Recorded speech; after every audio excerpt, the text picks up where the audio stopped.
कई चीज़ों में उत्तर प्रदेश को नंबर 1 बना दिया है भारतीय जनता पार्टी की सरकार ने। महिला सुरक्षा में नंबर 1।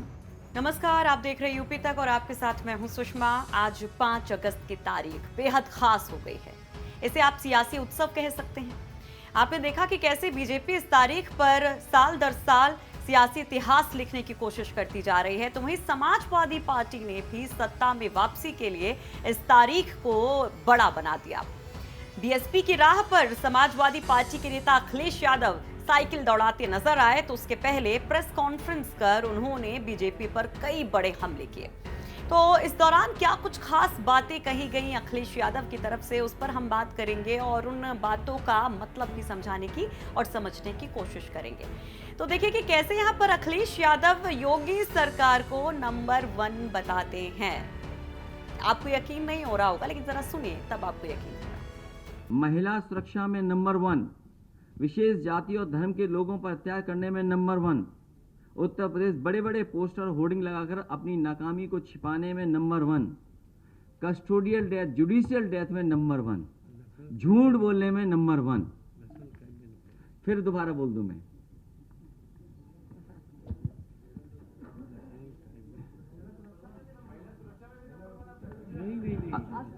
असुरक्षा में। तो सुना आपने यहाँ पर किस तरह से अखिलेश यादव योगी सरकार को नंबर 1 बताते हैं।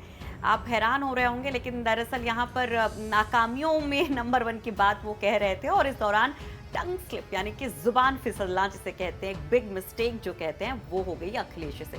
खैर, ये तो बहुत नॉर्मल सी बात है, कई दफ़ा हम लोग भी आपस में जब बात करते हैं तो ऐसा हो जाता है। लेकिन लाजमी है, क्योंकि जब आप इतनी बड़े फ्रंट पर बैठे हुए हैं, इस तरह से आप प्रेस कॉन्फ्रेंस कर रहे हैं और इस तरह से गलती हो जाए तो दिक्कत तो थोड़ी होती है। ये पूरी कथा जब वो सुना रहे थे, बता रहे थे, वो मुद्दे गिना रहे थे कि कहाँ कहाँ पर योगी सरकार फेल हो गई, कहाँ कहाँ पर वो नाकामी में नंबर 1 है, उस दौरान उनसे ये गलती हो गई। तो पहले जरा वो सुनिए कि कैसे वो एक एक वो मुद्दे गिनाते हैं जहां पर उनके मुताबिक योगी सरकार नाकामियों में नंबर 1 है। सबसे ज्यादा कुपोषण के बच्चों में नंबर 1।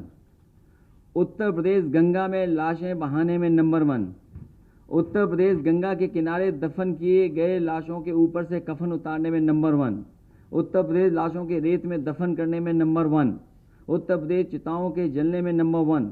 उत्तर प्रदेश कोरोना बीमारी के दौरान दवाइयों की कालाबाजारी करने में नंबर 1। उत्तर प्रदेश सम्मानित नागरिकों को बिना इलाज के मारने में नंबर 1। उत्तर प्रदेश पंचायत चुनाव के दौरान अध्यापकों की बलि देने में नंबर 1। उत्तर प्रदेश 1600 से अधिक अध्यापकों की मौत को सिर्फ 3 बताने में नंबर 1। उत्तर प्रदेश रोजगार मांगने वाले विद्यार्थियों पर लाठी चलाने में नंबर 1। उत्तर प्रदेश 70 लाख नौकरी देने का वादा करके अपने वादे से पलट जाने में नंबर 1। उत्तर प्रदेश नौजवान पीढ़ी का भविष्य बर्बाद करने में नंबर 1। उत्तर प्रदेश बेगुनाह लोगों को जेल डालने में नंबर 1। उत्तर प्रदेश माननीय न्यायालय की अवहेलना करने में नंबर 1। उत्तर प्रदेश महिला असुरक्षा में नंबर 1। उत्तर प्रदेश विशेष जाति और धर्म के लोगों पर अत्याचार करने में नंबर 1। उत्तर प्रदेश बड़े बड़े पोस्टर होर्डिंग लगाकर अपनी नाकामियों को छिपाने में number 1। Uttar Pradesh custodial death, judicial death में नंबर 1। अब भाई, जब ये सारी कथा खत्म हो गई थी, उसके बाद जो अखिलेश यादव के बगल में बैठे थे नेताजी, उन्होंने उनको इशारा किया, बताया कि ये गलती हो गई।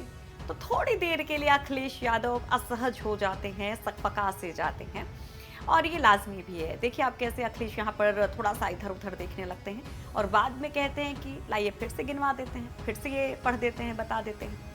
खैर, ये तो रही बातें कि कैसे एक ह्यूमन एरर लोगों से हो जाती है, मिस्टेक। लेकिन बड़े बड़े मुद्दे, भारी भारी मुद्दे यहाँ पर अखिलेश यादव की तरफ से जो उठाए गए, जरा उनको देखिए। एक बहुत बड़ा दावा अखिलेश की तरफ से किया गया। दावा ये किया गया कि भाई पहले तो हम 350 सीटों की बात करते थे, लेकिन अब जो मौजूदा स्थितियां हैं, कोरोना के बाद जो लोगों में नाराजगी है, उसके बाद तो बीजेपी को ढूंढे उम्मीदवार नहीं मिलेगा, उनको कैंडिडेट्स नहीं मिलेंगे और उसका फायदा समाजवादी पार्टी को मिलेगा। और दावा इतना बड़ा कर दिया जाता है कि 400 सीटें अब समाजवादी पार्टी को मिल सकती हैं। सुनिए। हो सकता है जनता समाजवादियों को 400 सीटें भी जितवा दे। अभी तक तो हम 350 बोलते थे, लेकिन जिस तरह की नाराजगी जनता के बीच में है, हो सकता है 400 सीटें जीत जाए। और आज तो स्थिति ऐसी है कि भारतीय जनता पार्टी के पास प्रत्याशी कम पड़ेंगे, प्रत्याशी टिकट नहीं मांगेंगे। तो भाई ये बात थोड़ा सा लोगों को हैरान भी कर रही है, परेशान भी कर रही है कि अखिलेश के इतने बड़े दावे की पीछे वजह क्या है। क्या वाकई में 403 में से 400 सीटों की जो बात अखिलेश यादव कह रहे हैं वो कहीं से भी संभव है क्या? मतलब लोग हैरान हैं और इस पर बीजेपी की तरफ से तंज भी कसे गए हैं और इसे मुंगेरी लाल के हसीन सपने भी बताए गए हैं। लेकिन अखिलेश यादव जब आगे बोलते हैं तो वो बीजेपी के मैनिफेस्टो को मैनिफेस्टो भी बताते हैं और यहाँ पर जो सबसे बड़ा दांव चला जा रहा समाजवादी पार्टी की तरफ से उस पर भी बात करते हैं। वो दलितों की बात करते हैं, पिछड़ों की बात करते हैं और कहते हैं कि दलितों और पिछड़ों को प्रताड़ित करने का काम मौजूदा सरकार ने किया है और जब चुनाव आ गए हैं तो इनको इनकी याद सता रही है। सुनिए जरा क्या कहते हैं अखिलेश। मैनिफेस्टो नहीं, मनीफेस्टो बनाते हैं। इनके लिए पॉलिटिक्स बिजनेस है और जैसे जैसे चुनाव करीब आ रहा है तो सोचिए पिछड़ों पर, दलितों पर, मुसलमान भाइयों पर प्यार दिखा रहे हैं। पूरे 4.5 साल इनको बर्बाद किया, इनके लिए कोई फैसला नहीं लिया, ना काम किया, न्याय किया, उत्पीड़न किया, जेल भेजा और आज जब चुनाव करीब आ रहे हैं तो उनके करीब जाना चाहती है। भारतीय जनता पार्टी का धोखा इन वर्ग के लोगों ने देखा है और समझा है। तो दरअसल इस बयान को ऐसे लीजिए कि ये अखिलेश की सोशल इंजीनियरिंग की कोशिश है, क्योंकि आपने देखा कि कैसे बीएसपी की तरफ से दलितों को अपनी तरफ, जो गैर जाटा वोट है उनको भी अपनी तरफ लाने की कोशिश है और इन सब के ऊपर सबसे बड़ी जो कोशिश बीजेपी की तरफ से की जा रही है कि ओबीसी और दलित वोट जो उसके साथ आए थे 2014 की बात कर लीजिए या 2017 की बात कर लीजिए या 2019 की बात कर लीजिए कि ओबीसी वोट बैंक एक बड़ी संख्या में बीजेपी की तरफ होता है, गैर जाटव वोट बैंक दलितों का बीजेपी की तरफ होता है, जिसकी वजह से बीजेपी एक बड़ी कामयाबी हासिल करती है। तो उसको अपनी तरफ शिफ्ट करने की कोशिश अखिलेश की तरफ से की जा रही है, यानी ब्राह्मण प्लस दलित प्लस ओबीसी। ठीक है, तो इस बयान को आप ऐसे समझ सकते हैं कि कितना बड़ा वोट बैंक हो जाता है कि 20 से 22% दलित वोट बैंक है, 50% के करीब ओबीसी वोट बैंक है और 10 से 12% के करीब ब्राह्मण वोट बैंक है। तो इस पर सभी पार्टियां लपकते हैं और समाजवादी पार्टी ने भी अपना ये एक अभियान शुरू कर दिया है, ये अपनी स्ट्रेटेजी सबके सामने रखी है। अब भाई अखिलेश यादव जब आज बोल रहे थे तो अयोध्या भी एक बड़ा मसला था और आपको पता है कि कैसे बीजेपी अयोध्या के एक बीएसपी नेता को अपनी पार्टी में शामिल करवा लेती है।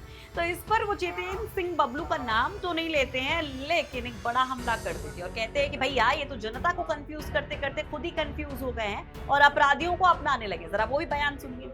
ये जनता को कंफ्यूज करते करते खुद कंफ्यूज हो गए हैं, तभी अपराधियों का स्वागत कर रहे हैं।